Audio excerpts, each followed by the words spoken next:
میں ایک پروگرام وہ مجھے کسی نے بتایا کہ وہ لائیو شو میں ایک دم وہ ڈاکٹر عامر لیاقت صاحب جذباتی ہو کے چلے گئے. ٹھیک ہے وہ ان کا اپنا مسئلہ ہے, مجھے کسی کی ذات یا شخصیت سے وہ نہیں, لیکن جو ایک وہ پھر میں نے بھی دیکھا جب وہ خبریں پھیلتی ہے تو ہم نے بھی یوٹیوب پہ دیکھا وہ جو اتنا سینسیٹیو بنا لیا اس مسئلے کو, حالانکہ میں سمجھتا ہوں کہ وہاں جتنے لوگ بیٹھے ہیں سننے والے بھی اور جن پر بھی تہمتیں لگائی جا رہی ہیں ان میں کوئی بھی نبی صلی اللہ علیہ وسلم کا گستاخ نہیں ہے, سب عاشق ہیں. صرف زبان کی غلطیوں کو, تھوڑا سا تعبیر کی غلطیوں کو ایسا پکڑا جا رہا ہے اور اسے توہین رسالت کا مسئلہ بنا کر امت میں تفرقہ اور جذباتیت کو پھیلایا جا رہا ہے. اس سے غیر مسلم ہنسے گا, بولے گی یہ ایسی ایسی. ڈاکٹر ذاکر نائک بیچارے کے پیچھے پڑ گئے ہاتھ دھو کے. ڈاکٹر ذاکر نائک نے شاید کہیں بیان میں کہیں مردہ کا لفظ نبی کے لیے استعمال کر لیا, جو کہ نامناسب لفظ ہے, بالکل جائز نہیں ہے. اب وہ ایک اہل حدیث عالم صفائی بیان کر رہے ہیں کہ بھائی وہ اس کو اردو اتنی اچھی نہیں ہے اس کی. ہمیں پتا ہے ڈاکٹر ذاکر نائک نبی صلی اللہ علیہ وسلم کے گستاخ نہیں ہے. اگر نبی سے نفرت کرتے تو اسلام کی اتنی تبلیغ کیوں کر رہے ہوتے وہ بیچاروں کو اردو صحیح, میں بھی ان سے ملا ہوں نا, اردو میں تھوڑی کمزوری ہے ان کے. تو ایک لفظ ان کی زبان سے ایسا نکل گیا, اب پوری دنیا نے توپوں کا رخ معاف کرنے کے لیے تیار نہیں. اتنا زیادہ جذباتی ہونے کی یہ نبی صلی اللہ علیہ وسلم کی تعلیمات نہیں ہے, بلکہ حدیث میں ہمیں ملتا ہے کہ ایسی غلطیاں ہوئی ہیں صحابہ سے بھی اور ان کو معاف کیا گیا ہے, کیونکہ ان کی نیت توہین کی نہیں تھی. دیکھو نبی سے بڑی توہین تو اللہ کی توہین ہے نا, کوئی اللہ کی توہین کرتا ہے یہ کتنی بڑی توہین ہے.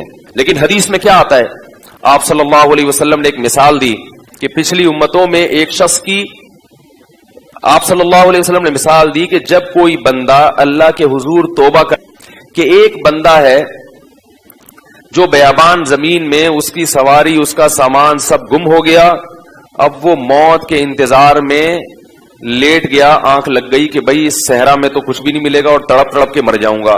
آنکھ کھلتی ہے تو اس کے فوراً سواری اس کے سامنے, پانی سب کچھ. خوشی سے وہ اتنا خوش ہوتا ہے, کہتے ہیں اللہم انت عبدی وانا ربک, اے اللہ تو میرا بندہ اور میں تیرا رب. خوشی بہت زیادہ ہے. بولنا یہ چاہ رہا تھا کہ میں تیرا بندہ تو میرا رب, نکلا کیا اس کے منہ سے؟ شکر ہے اس وقت ویڈیو کیمرے ایجاد نہیں ہوئے تھے اور یوٹیوب, ورنہ اس کی ویڈیو بنا کے لوگ ڈال دیتے اور اس پہ کفر کے فتوے کہ اس نے اللہ کی توہین کی. بھائی انسان ہے یار, کتنا بڑا بظاہر کفر ہے یہ, اللہ کو اپنا بندہ کہہ دینا, اس سے بڑا کوئی جرم دنیا میں ہو سکتا ہے؟ لیکن ہمیں پتا ہے کہ اس کی نیت یہ نہیں تھی. انسان ہے, کبھی کچھ کہنا چاہتا ہے نکلتا کچھ منہ سے. یہ تو دن رات ہم دیکھتے ہیں, بعض دفعہ بولتا کچھ ہے سنائی کچھ دیتا ہے. تو یہ ہماری جو حواس ہے نا, یہ انسان کے حواس ہیں, اس میں بہت غلطیاں ہوں گی, بہت کچھ الٹا پلٹا ہوگا, بہت کچھ غلط ہوگا. اللہ نے کہا سوری کر لو, معذرت کر لو, لیکن یہ سوری کی بھی قبول نہیں کرتے. تو یہی مسئلہ ہے کہ جب وہ اللہ کے بارے میں کہہ رہے اے اللہ تو میرا بندہ میں تیرا رب, آپ نے فرمایا اخطا من شدت الفرح, اتنا خوش ہو گیا تھا کہ بیچارے کی زبان سے غلط الفاظ نکل گئے. پھر آگے حدیث میں یہ بھی نہیں ہے کہ کریکشن کی یا نہیں کی, بس ہو گیا تو ہو گیا. مطلب یہ کہ اللہ کو تو پتا ہے کہ میں کیا کہنا چاہتا ہوں.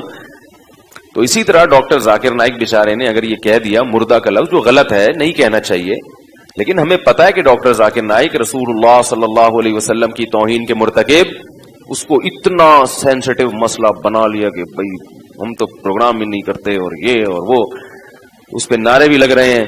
تو یہ مسئلہ ٹھیک ہے, ہم نہیں کہتے کہ ممکن ہے آپ نے عشق رسول میں ہی یہ کیا ہو, کسی کی نیتوں پہ ہم شبہ نہیں کرتے, مگر بہرحال یہ علمی لحاظ سے اور سنجیدہ لوگوں سے اگر آپ رائے لیں گے تو کوئی بھی اس طرز عمل کو پسند نہیں کرے گا. اور میں اس پہ بات اس لیے کر رہا ہوں کہ یہ ہماری قوم کا ایک مزاج ہے, یہ صرف ایک پروگرام کی بات نہیں ہے.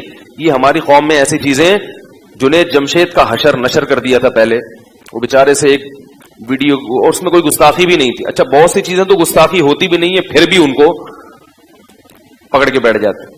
اب اگر کوئی نبی صلی اللہ علیہ وسلم کے بارے میں یہ کہہ دے کہ آپ پر موت واقع ہوئی ہے, یہ گستاخی نہیں ہے, یہ تو ایک حقیقت ہے.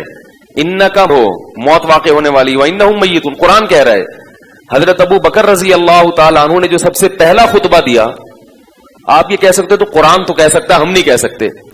حضرت ابو بکر نے نبی صلی اللہ علیہ وسلم کی وفات کے بعد جب پہلا خطبہ دیا ہے، صحابہ بہت پریشان تھے کہ بھئی نبی پر موت واقع ہو گئی، نبی دنیا سے چلے گئے، تو ہم کیسے، یعنی وہ تو بہت سے لوگ ارتداد کی طرف جا رہے تھے.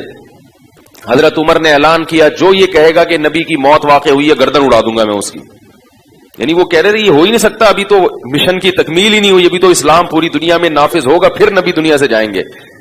حضرت ابو بکر کھڑے ہوئے اور خطبہ دیا، یا ایھا الناس من کان منکم یعبد محمدا فإن محمدا قد مات.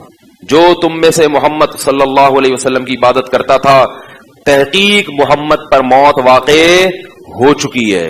ماتا، موت وقت لگایا کہ یقیناً ہو چکا ہے یہ کام، تمہارے نہ ماننے سے کچھ نہیں ہوگا. اور من کان منکم یعبد اللہ فإنہ حی لا یموت، جو تم میں اللہ کی عبادت کرتا ہے تو وہ زندہ ہے اور اس پر کبھی موت واقع نہیں ہوگی. کیا مطلب؟ خود قرآن نے بھی کہا نا، غزوہ احد میں یہ خبر پھیل گئی تھی کہ محمد صلی اللہ علیہ وسلم شہید ہو گئے، تو صحابہ کے حوصلے پست ہو گئے، یہ افواہ تھی. تو اللہ جب نبی کی زندگی کی اطلاع ملی ہے، حوصلے بحال ہوئے، تو اللہ نے صحابہ کو تنبیہ کی کہ بالفرض اگر محمد صلی اللہ علیہ وسلم شہید ہو بھی چکے ہوتے تو حوصلہ ہارنے کی کیا ضرورت ہے. جو مشن نبی لے کر آئے ہیں وہ مشن تو قیامت تک چلتا رہے گا. تو قرآن میں آیتیں نازل ہوئی، وما محمد الا رسول، فرمایا محمد اللہ کے رسول ہیں، قد خلت من قبلہ الرسل، ان سے پہلے بھی انبیاء دنیا سے جا چکے ہیں. افئن ماتا، اگر محمد پر موت واقع ہو گئی، او قتلا، یا میدان جنگ میں قتل کر دیے گئے، انقلبتم علی اعقابکم، تو کیا تم دین سے واپس پھر جاؤ گے؟ کیا مطلب؟ اگر یہ کام بالفرض ہو بھی گیا، آپ خود سے آپ پر موت واقع ہو جائے یا آپ کو قتل کر دیا جائے، تو تم نے دین سے واپس. تو بھائی اسلام کے صاف ستھرے عقائد ہیں، اس کو زیادہ پیچیدہ مت بنو. ہاں یہ الگ بات ہے کہ دنیا سے جانے کے بعد آپ صلی اللہ علیہ وسلم کو ایک اعلیٰ درجے کی برزخی حیات ملی ہے، اور اس حیات کا تعلق آپ کے جسد اطہر سے ہے، اس لحاظ سے آپ کو زندہ بھی کہا جاتا ہے. لیکن وہ زندگی دنیاوی نہیں ہے بلکہ وہ برزخی ہے، اور اس کا اس قبر مبارک سے تعلق بھی ہے اور جسد اطہر سے بھی تعلق ہے. کیسا تعلق ہے، اس کی حقیقت کیا ہے، یہ ہم بولو بھائی نہیں جانتے، کیونکہ اللہ نے شہداء کو حیات دی، حالانکہ وہ بھی موت کا شکار ہوتے ہیں، ان کی بیویاں عدت گزارتی ہیں، ان کی وراثت تقسیم ہوتی ہے.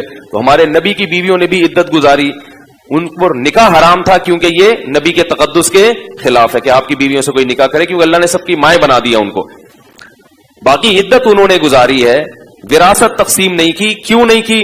اس لیے کہ نبی نے فرمایا ہم پیغمبروں کی وراثت تقسیم نہیں ہوتی. یہ نہیں فرمایا کہ ہم تو کہ مرتے ہی نہیں ہے تو لہذا ہماری وراثت کا مسئلہ ہی نہیں ہے، نہ فرمایا نحن معاشر الانبیاء، ہم جو پیغمبروں کی جماعت ہے نا، یہ وراثت تقسیم نہیں کرتے. اس کی وجہ کیا ہے کہ بھئی پیغمبر صرف علم کی وراثت ہے پیغمبروں کی، تاکہ ان کے مال پہ لوگوں کی نظر نہ ہو. تو اس لیے یہ جو چیزیں ہمارے ہاں معاشرے میں جذبہ، عمل کے لحاظ سے مسلمان زیرو ہوتا جا رہا ہے. شرط ایمان مصطفیٰ سے والہانہ پیار ہے. کتنا پیارا شعر کہا شاعر نے کہ ایمان کی شرط کیا ہے کہ مصطفیٰ سے والہانہ پیار ہو. آگے پیار کی ڈیفینیشن جو شاعر نے کی ہے نا، وہ کیا ہے؟ وہ یہ نہیں کہ پروگراموں کا بائیکاٹ کرو. اس اہل حدیث عالم کا بیچارے گا، میں کبھی کبھار، ابھی تو میں نہیں دیکھتا تھا، 1-2 دن سے میں نے دیکھنا شروع کیا، تو وہ ہر آدمی کبھی کوئی ڈاکٹر ذاکر نائک کے پیچھے پڑا ہوا ہے، کبھی میں نہیں جانتا ہوں اہل حدیث عالم کو، کہیں ممکن ہے انہوں نے بھی کچھ کوتاہیاں کی ہوں یا نہیں کی ہوں، مجھے نہیں پتا. لیکن میں 1-2 پروگرام میں نے دیکھے تو مجھے اندازہ ہوا کہ معاملہ کس گڑبڑ ہوا ہے. معاملہ کیا چل رہا ہے؟ خام خامے پیچھے پڑ گئے ہو ایک ایسی چیز کے جس کی کوئی حقیقت نہیں ہے.